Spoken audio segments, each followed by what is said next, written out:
As part of Fairfax County's 275th anniversary, we're here talking about Ossian Hall, which stood on the tract of land directly behind me, where these two homes stand now. It was constructed by the Fitzhughs in 1783, and over the course of its history had a variety of different owners. The final owner was Senator Joseph Bristow, who purchased it in 1914, and he lived in the home until 1944 when he passed away.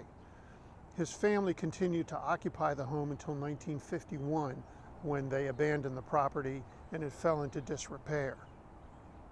What happened after that is it became a nuisance hazard to the surrounding area.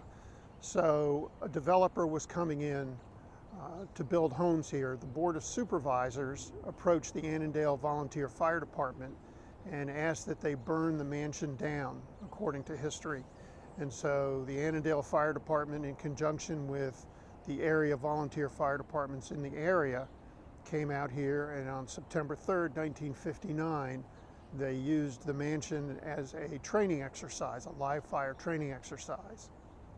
Abandoned buildings, be they homes or commercial structures, provide the most realistic training opportunities for firefighters, be they career or volunteer, because there's nothing more realistic than to be able to go into an actual building and fight a fire inside under controlled conditions. It's important because it's a way of educating people about the history of Fairfax County.